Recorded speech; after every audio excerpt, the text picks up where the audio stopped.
Railway recruitment board RRB की तरफ से लेटेस्ट रिक्रूटमेंट आपकी आ चुकी है। इस रिक्रूटमेंट में ऐसा क्या है खास, इस रिक्रूटमेंट में आपको बताने वाला हूँ कि junior engineer, depot material superintendent और chemical and metallurgical assistant post के लिए आपकी क्वालिफिकेशन क्या होनी चाहिए, कैसे आपका यहाँ पे सिलेक्शन होने वाला है, एग्ज़ाम पैटर्न क्या रहेगा, सिलेबस क्या रहेगा, सैलरी क्या रहेगी और आपको कैसे इसमें अप्लाई करना है, ये सभी डिटेल मैं आपको इस वीडियो में शेयर करूँगा। अगर आप हमारे चैनल रैंकिंग पीडिया एजुकेशन पर नए हैं तो चैनल को अभी सब्सक्राइब कर लें। तो रेलवे में आपकी रिक्रूटमेंट आ चुकी है। अब चलिए जल्दी से बात कर लेते हैं यहाँ पे इंपॉर्टेंट डेट्स के बारे में। तो ऑनलाइन जो आपकी एप्लीकेशन है वो आपकी 31 अक्टूबर से स्टार्ट हो जाएगी और क्लोजिंग डेट आपकी है 30 नवंबर 2025, यानी 31 अक्टूबर से लेकर 30 नवंबर तक आप इसमें अप्लाई कर सकते हैं। तो वहीं जो मॉडिफिकेशन विंडो है करेक्शन के लिए वो आपकी 3 दिसंबर से ओपन अप होगी और 12 दिसंबर को क्लोज हो जाएगी। ठीक है, तो इसका आप ध्यान रखें। और यहाँ पे आप देख सकते हैं कौन कौन से इसमें आपकी पोस्ट हैं। तो junior engineer, depot material superintendent, chemical and metallurgical assistant, ये आपकी पोस्ट इसमें रहने वाली है। पे लेवल की बात करें तो लेवल 6 की आपकी ये जॉब है। इनिशियल पे आपका 35,400 रुपीज़ रखा गया है। तो वहीं इसके लिए एज क्या होनी चाहिए, तो आपकी एज 18 से 33 ईयर्स के बीच होनी चाहिए। टोटल नंबर ऑफ़ वैकेंसी कितनी है, तो टोटल नंबर ऑफ़ वैकेंसीज आपकी हैं 2569 आपकी टोटल नंबर ऑफ़ वैकेंसीज़ हैं। ठीक है, बाकी जो डिटेल्स हैं वो आप यहाँ पर देख सकते हैं। आपको पर्टिकुलर आरआरबी जो भी आपका रेलवे जोन्स है उसमें आपको जाकर अप्लाई करना होगा। ठीक है, वो अभी हम डिटेल में प्रोसेस डिस्कस करेंगे। अब एलिजिबिलिटी की बात कर लेते हैं, तो चलिए जल्दी से एलिजिबिलिटी की बात कर लेते हैं। मेडिकल फिटनेस भी आप यहाँ पर देख सकते हैं, एनेक्चर में आपके गिवन है। इस पीडीएफ को मैंने टेलीग्राम ग्रुप पे अपने शेयर कर दिया है, तो वहाँ से आप डाउनलोड कर सकते हैं इस पीडीएफ को। ठीक है, अब इसमें जो आपका एग्जाम होगा उसमें आपकी नेगेटिव मार्किंग भी होगी। जो आपका सीबीटी पेपर होगा उसमें आपकी नेगेटिव मार्किंग होगी, 1/3 मार्क्स आपका वहाँ पे डिडक्ट किया जाएगा। अब चलिए बात कर लेते हैं यहाँ पे कैसा क्या इसका प्रोसीजर रहने वाला है, तो वो भी डिटेल्स यहाँ पे देख लेते हैं। एक बार आप स्टैंडर्ड ऑफ मेडिकल फिटनेस ज़रूर देख लीजिएगा। मेडिकल स्टैंडर्ड यहाँ पे A3 मेंशन्ड है। इसके लिए क्या क्या विजन स्टैंडर्ड्स यहाँ पे रखे गए हैं वो चीज़ ज़रूर देख लेना। B1 के लिए क्या क्या यहाँ पे है, डिस्टेंस विजन आप देख सकते हैं। नियर विजन का कितना क्या है, जैसे इसी तरह आपका मेडिकल स्टैंडर्ड C1 के लिए भी विजन स्टैंडर्ड्स यहाँ पे आपको गिवन है।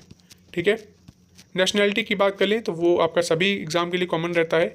एज लिमिट मैंने आपको बता दी है, 18 से आपकी उतनी ईयर्स की होनी चाहिए, 33 ईयर्स के बीच आपकी एज होनी चाहिए। तो वहीं जो यहाँ पे कुछ एज रिलैक्सेशन भी प्रोवाइड किया जाता है, जैसे कि SC/ST कैटेगरी कैंडिडेट्स को 5 ईयर्स का अपर एज लिमिट में रिलैक्सेशन प्रोवाइड किया जाता है।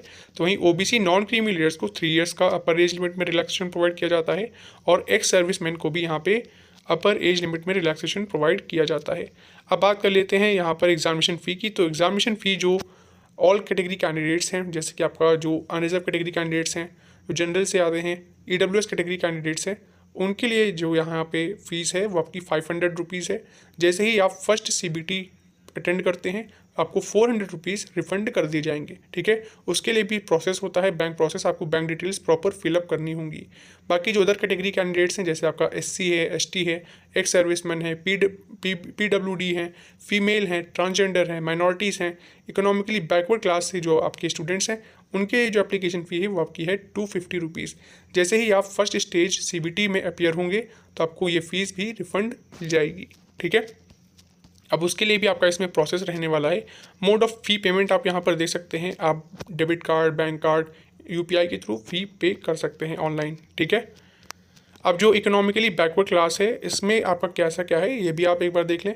एनुअल फैमिली इनकम आपकी अगर 50,000 रुपीज़ से कम है तभी आप इकोनॉमिकली बैकवर्ड क्लास में आएंगे। ठीक है, और यहाँ पर कैसे क्या इसका रिफ़ंड आप यहाँ पर दे सकते हैं। रिफ़ंड ऑफ एग्जामिनेशन फ़ी, जो students first stage CBT attend करेंगे सिर्फ उन्हीं को यहाँ पे जो फ़ीस रिफ़ंड है वो मिलेगा। ठीक है, उसके लिए कैसा क्या है, तो आपको यहाँ पे बैंक डिटेल्स, जैसे आपका यहाँ पे देख सकते हैं डिटेल यहाँ पे मेंशन्ड है, name of bank, name of account holder, account number और IFSC कोड आपको सही से प्रॉपर फिल करना होगा। ठीक है, तो ये कुछ इसका प्रोसेस रहने वाला है रिफंडेशन के लिए। अब बात कर लेते हैं यहाँ पे रिक्रूटमेंट प्रोसेस के बारे में। तो यहाँ पे आप स्टेजेस देख सकते हैं, आपकी 4 स्टेजेस हैं। पहली जो आपकी स्टेज है वो आपकी है कंप्यूटर बेस्ड टेस्ट, जिसे कहते हैं CBT 1। सेकेंड स्टेज आपकी है कंप्यूटर बेस्ड टेस्ट 2, जिसे कहते हैं CBT 2। थर्ड आपकी स्टेज है डॉक्यूमेंट वेरिफिकेशन और फोर्थ आपकी है मेडिकल एग्जामिनेशन। ठीक है, ये आपकी 4 स्टेजेस हैं। अब इसके बारे में भी डिटेल में अभी हम देखेंगे। तो फर्स्ट स्टेज जो आपकी है CBT, जो सभी आपकी पोस्ट हैं उन सभी के लिए आपकी कॉमन रहने वाली है। इसमें ऐसा क्या है, इसमें आपके 100 क्वेश्चन रहने वाले हैं। 90 मिनट्स का आपका ये पेपर होगा, यानी 1.5 घंटे का पेपर होगा।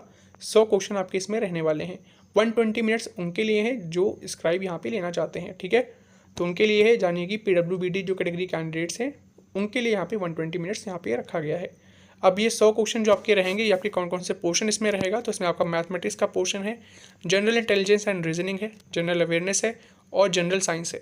जनरल साइंस में जो आपका फिजिक्स, केमिस्ट्री और लाइफ साइंस है, ये आपका 10th स्टैंडर्ड CBSE सिलेबस इसमें शामिल है, ठीक है। अब यहाँ पर आप डिटेल में देख सकते हैं, यहाँ पे टेबल आपको दिख रही होगी।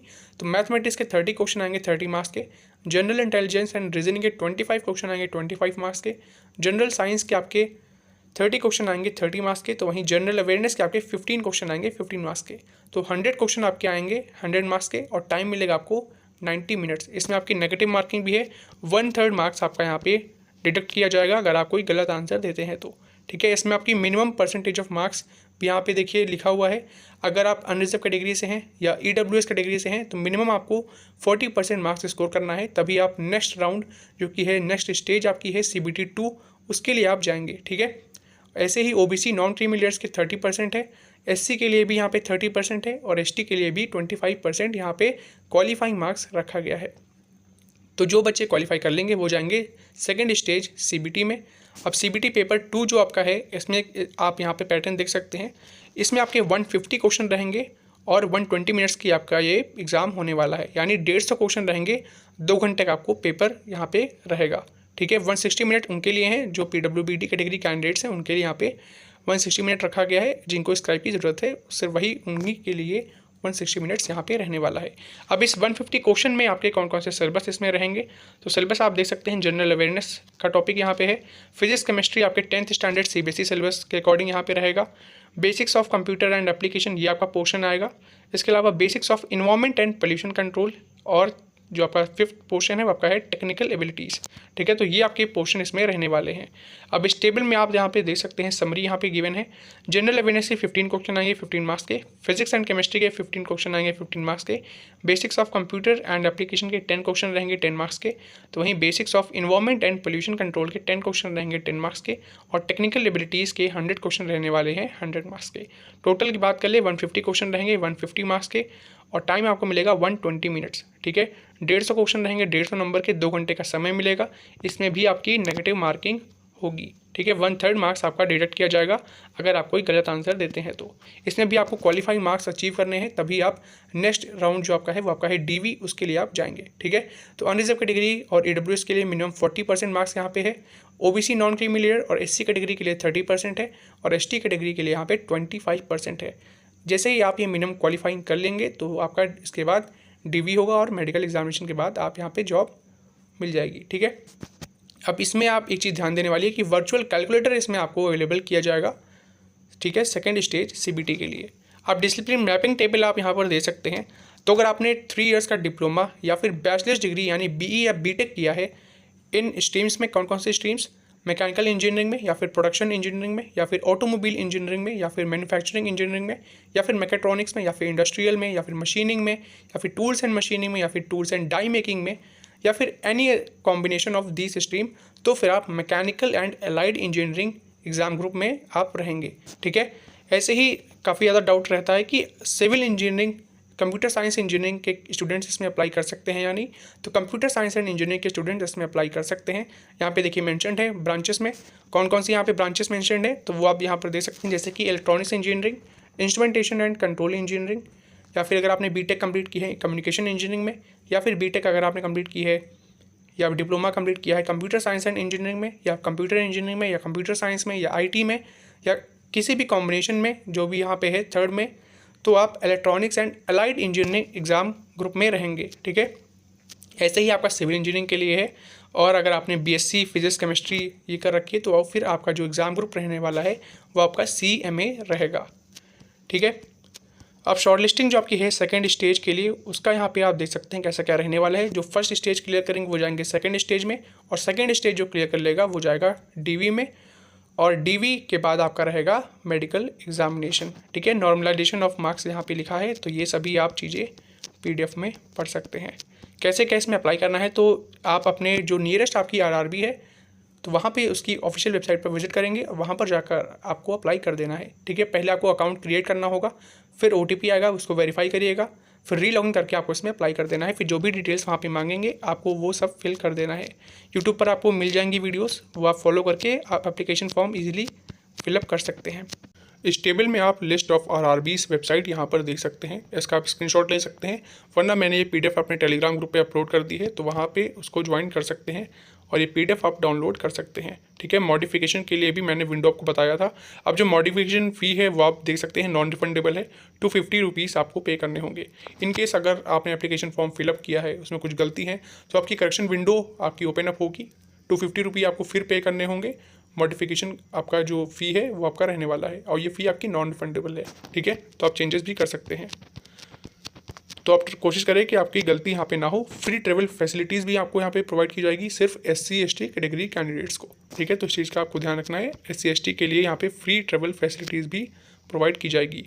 अब जो ओरिजिनल डॉक्यूमेंट्स हैं उसका आप एक बार यहाँ पर देख सकते हैं, स्क्रीनशॉट आप चाहे तो उसका ले सकते हैं, क्योंकि जब आपका DV राउंड होगा तो ये सभी चीज़ें आपके लिए बहुत ज़्यादा ज़रूरी रहने वाली हैं। CEN 2025 पोस्ट पैरामीटर्स यहाँ पे देखिए मेंशन्ड हैं। जूनियर इंजीनियर इलेक्ट्रिकल का जो आपका पोस्ट है, आपका डिपार्टमेंट कौन सा है, इलेक्ट्रिकल डिपार्टमेंट रहने वाला है। इससे आप सब डिपार्टमेंट देखेंगे तो यहाँ पे आपके सब डिपार्टमेंट भी मेंशन्ड है। ठीक है, अब इसमें आपकी मिनिमम जो एजुकेशन क्वालिफिकेशन है, या फिर अगर आपने डिप्लोमा किया है तो फिर आप इसमें अप्लाई करेंगे। ठीक है, ऐसे ही आपका सिविल पोर्शन है और ऐसे ही आपका इलेक्ट्रॉनिक्स और मैकेनिकल का पोर्शन इसमें गिवन है। BSc का यहाँ पे भी देख सकते हैं, केमिकल एंड मेटलर्जिकल असिस्टेंट की जो आपकी पोस्ट है, डिपार्टमेंट आपका मैकेनिकल है, सब डिपार्टमेंट CMT आपका है। इसके लिए क्वालिफिकेशन क्या है, BSc डिग्री अगर आपने फिजिक्स या केमिस्ट्री में कंप्लीट की है, मिनिमम 45% मार्क्स है, तो फिर आप इसमें अप्लाई कर सकते हैं। ठीक है, इसी तरह अगर हम बात करें कंप्यूटर साइंस के लिए, तो वो भी यहाँ पे आपकी पोस्ट है, जूनियर इंजीनियर SNT सिग्नल, ये आपकी पोस्ट का नाम है। डिपार्टमेंट आपका SNT रहने वाला है, सब डिपार्टमेंट आपका सिग्नल रहेगा। इसके लिए आप यहाँ पे क्वालिफिकेशन पे एक बार आप नज़र डालेंगे तो यहाँ पे आपका 3 इयर्स डिप्लोमा अगर आपने कंप्लीट किया है इलेक्ट्रिकल या इलेक्ट्रॉनिक्स या IT या कम्युनिकेशन इंजीनियरिंग या कंप्यूटर साइंस एंड इंजीनियरिंग, तो फिर आप इसमें अप्लाई कर सकते हैं। ऐसे ही आपका यहाँ पे अलग अलग यहाँ पे चीज़ें मैंशन्ड है। ठीक है, अब यहाँ पे RRB वाइज आप यहाँ पर वैकेंसीज़ भी देख सकते हैं। RRB अहमदाबाद में आपकी कितनी क्या वैकेंसीज़ हैं, तो वो भी आप यहाँ पर चेक कर सकते हैं। ठीक है, मैं ये PDF अपने टेलीग्राम ग्रुप पे प्रोवाइड कर दूंगा। तो RRB अहमदाबाद में टोटल आपकी 151 वैकेंसी है। RRB अजमेर में आपकी टोटल 40 वैकेंसी हैं। बाकी पोस्ट वाइज आप इस PDF में पढ़ सकते हैं। ये PDF मैंने ऑलरेडी अपलोड कर दी है अपनी एप्लीकेशन पे और अपने टेलीग्राम ग्रुप पे। RRB बेंगलोर में आपकी टोटल कितनी वैकेंसी हैं, 80 वैकेंसी हैं। RRB भोपाल में टोटल आपकी 58 वैकेंसी हैं। RRB भुवनेश्वर में आपकी टोटल 36 वैकेंसी हैं। RRB बिलासपुर में टोटल आपकी 127 वैकेंसी हैं। RRB चंडीगढ़ में टोटल आपकी 108 वैकेंसी हैं। RRB चेन्नई में आपकी टोटल यहाँ पे 160 वैकेंसी हैं। ठीक है, RRB गोरखपुर में टोटल आपकी कितनी वैकेंसी है, 98 वैकेंसी हैं।